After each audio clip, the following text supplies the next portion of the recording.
I'm Hugh Parnell, and my wife Marla and I own Faith Vessels.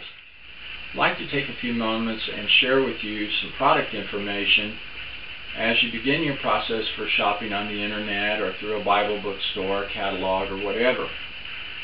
There are really two basic kinds of pottery out there. There's pottery called wheel-thrown pottery, and then there's pottery called molded, or formed by pouring liquid clay into a mold. There's a huge difference in the two and how they're made. As a general rule, wheel-thrown pottery tends to be stronger.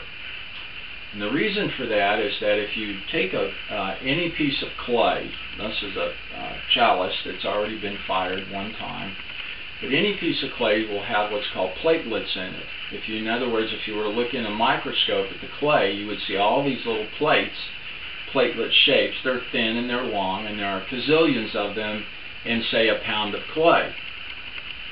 Well, when you take liquid clay and you just pour it into a mold, those platelets are formed in there, all different sizes, shapes, and they're going in all different ways. So when you bump that piece up against a table, or you accidentally hit it with a pitcher or something else, it tends to crack or it tends to chip. Wheel-thrown pottery, on the other hand, tends to be extremely strong.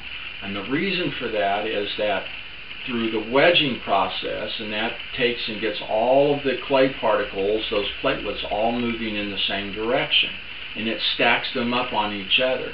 And when you throw on the potter's wheel, you tend to have all of those moving in the same direction, and you learn how to compress those, and as a result, the body tends to be much, much sharper and much, much more dense than liquid poured surroundings.